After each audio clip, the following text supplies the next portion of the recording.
Nissan magnet petrol vehicle అయితే మనకి latest vehicle full damage అయితే అయింది. ఈ వెహికల్ కూడా మ్యాక్సిమం టోటల్ వస్తాయి. ఎందుకంటే ఏమేమి పోయినా మీకు చూపిస్తాను. చూస్తావు కదా, ఫ్రంట్ పోర్షన్ అనేది మన దగ్గరికి అయితే ఏది రాలేదు. బంపర్ కానించి బంపర్ బిల్లు కానీ హెడ్ లైట్లు కానీ ఏమి చూస్తున్నావు కదా.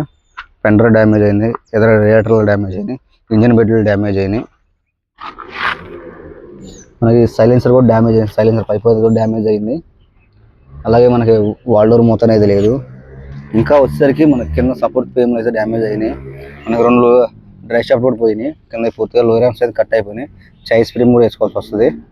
అలాగే మనకు నెక్స్ట్ వచ్చేసరికి 2 ఎయిర్ బ్యాగ్స్ వేసుకోవాలి, బానెట్ అయితే వేసుకోవాలి. సైడ్ మిర్రర్ కవర్ పోయింది చూస్తున్నారు కదా. మొత్తం అయితే ఫుల్ డ్యామేజ్ అయితే అయింది వెహికల్ టోటల్ అసే. మన స్టీడియో కూడా పగిలిపోయింది చూస్తున్నారు కదా. స్టీడియో కూడా ఫ్రంట్ గ్లాసు మనకి రూఫ్ డ్యామేజ్ అయింది.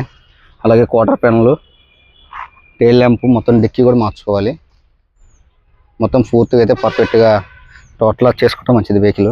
ఎందుకంటే ఇదంతా రిపేర్ చేసుకోవడం చాలా ఖర్చు అవుతుంది. కొత్త వెహికలే కాబట్టి నీల్ టిప్ ఇన్సూరెన్స్ ఉండదు, ఇబ్బంది అయితే ఉండదు కస్టమర్కి కూడా. నెక్స్ట్ వీడియో మీకు చూపిస్తాను నెక్స్ట్ వెహికల్.